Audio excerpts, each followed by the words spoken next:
O que a gente vai falar inicialmente? A gente vai falar da neurofisiologia transdimensional.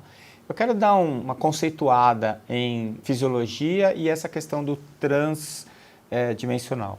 Primeiro que fisiologia é o como funciona, né? Como eu disse anteriormente, a anatomia é o que é e a fisiologia é como é. Então o anatomista seria aquele que olha um relógio desmontado em cima da mesa e descreve todas as pecinhas que fazem parte do relógio. E o fisiologista é aquele que entende como cada pecinha se relaciona com a outra, fazendo o relógio funcionar. Então, quando a gente fala de neurofisiologia, a gente está falando de como funciona o sistema nervoso.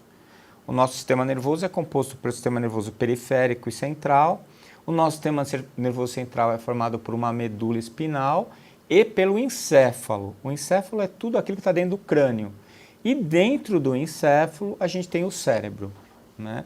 Na verdade, a gente poderia, para ser assim mais purista, a gente podia chamar de encéfalo triuno, né? Porque tem mais estruturas do que o cérebro envolvidas nesse conceito.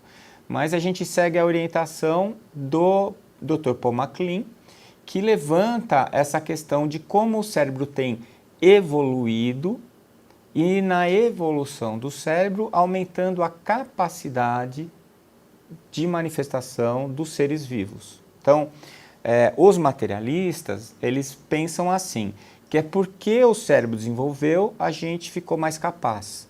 E os pós-materialistas, ou nós, também são chamados de espiritualistas, nós acreditamos que primeiro vem a necessidade, a função, a capacidade, e depois, né, essa própria inteligência desenvolve no corpo biológico os instrumentos de manifestação, né, dessa nova possibilidade, dessa nova capacidade. É por isso que a gente chama o cérebro como órgão de expressão do espírito, né, e não o contrário.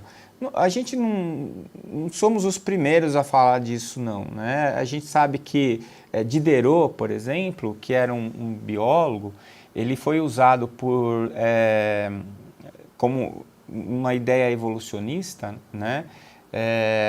Falava que a função faz o órgão, né? E a gente sabe que isso é uma verdade. Ou seja, não é o órgão que vem para permitir a função. A função, a capacidade aparece e ela desenvolve o órgão, né? Então, Jean-Baptiste Lamarck usou esse aforisma de Diderot, a função faz o órgão, para dizer que as estruturas biológicas que a gente observa nos animais e na vida no planeta, elas não são por acaso, né? Então, o grande exemplo é o pescoço da girafa. Quem já viu uma girafa de perto deve ter parado para pensar, que estranho, né? Que bicho esquisito, com esse pescoço enorme. Para quê? Porque o pescoço maior faz com que ela acesse um alimento que os outros animais que pastam como ela não acessam, que é a folha das árvores. Então, ela desenvolveu o pescoço e isso deu para ela um manancial de alimento que outros animais que disputavam alimento com ela não tinham. Até aí tudo bem, já é uma coisa para a gente pensar, como é que ela chegou lá. Então, muita gente pode falar que foi por acaso, que foi sem querer, né? Não existe acaso, né? Para o cientista, tudo tem uma causa.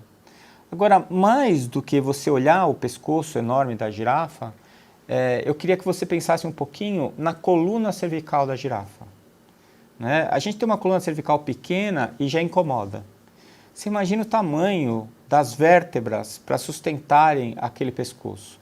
A musculatura, os ligamentos e mais. A força que o coração da girafa tem que fazer para que o sangue suba aquele pescoço enorme para chegar na cabeça dela, né? E a gente sabe que a cabeça é o ponto central da vida, porque é lá que se acessa o sistema nervoso.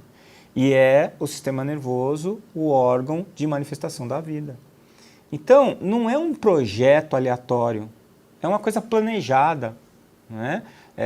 Dr. Michael Behe, no seu livro A Caixa Preta de Darwin, ele chama atenção para esse aspecto, que a gente não consegue ver aleatoriedade na natureza. A gente percebe que existe uma intencionalidade. O problema é você pensar de onde vem a intenção, né? Os simplistas vão dizer que é de Deus. Deus é causa primária de todas as coisas, ele não é causa imediata de todas as coisas. Então, tudo vem de Deus de uma maneira primária, mas não imediata.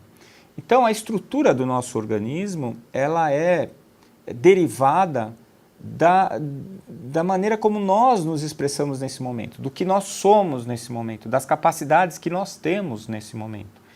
E não por acaso, o nome de um dos livros do André Luiz é Evolução em Dois Mundos. Né? Porque a evolução ocorre em dois mundos. A experiência aqui na Terra traz demandas que são aprendidas pela inteligência, e essa inteligência evoluindo faz evoluir também o corpo biológico. Né? Então, quem transforma o corpo é a inteligência, mas quem força a inteligência a se transformar é o corpo. Então, a gente evolui em dois mundos. E essa evolução em dois mundos, esse processo evolutivo, é que faz com que as coisas se transformem, né? Com que novas coisas apareçam. E a base desse conhecimento do cérebro triuno é essa, a evolução do sistema nervoso central. Como as coisas começam com gânglios neurais, que são neurônios que se associam, esses gânglios se associando para formar uma notocorda, essa notocorda criando uma encefalização, que é o crescimento de uma cabeça, essa cabeça criando um primeiro andar, que é o tronco encefálico, que vai comandar funções básicas como a respiração, batimento cardíaco, pressão arterial, os reflexos de defesa. Ele vai trazer novas possibilidades para o animal se dar melhor no meio, se adaptar melhor às condições do meio ambiente. Né? Então, esse seria um primeiro andar, que o Dr. Paul MacLean chamou de cérebro reptiliano. E aí você percebe que o animal, lutando para sobreviver, foi desenvolvendo essas estruturas que foram trazendo uma eficiência, uma eficácia nesse controle. Né? Depois a gente vai para um segundo andar em que nós já vamos ver, por exemplo, o aparecimento do sistema límbico, a gente vai ver as estruturas que permitem a relação com o meio e com outros animais. Né? Então, o desenvolvimento do sistema sensorial, o desenvolvimento da percepção do outro, o desenvolvimento de percepção de estímulos como sabores, cores, os cheiros, né? E assim por diante. Então, a gente vê que existe um degrau, né? Degraus que são galgados, que vão sendo ascendidos a cada momento do processo evolutivo. E mais do que isso, a gente percebe que não é aleatório, que é um mesmo modelo para todos os seres vivos do nosso planeta. Você pode observar que as questões fisiológicas, biológicas, evolucionistas, tudo que a gente analisa em questão da vida no planeta, segue um mesmo padrão, uma mesma regra, um mesmo programa. Né? Então é por isso que o Dr. Paul MacLean chamava o cérebro inicial de cérebro reptiliano, porque ele percebeu que esse cérebro se estabilizava nos répteis.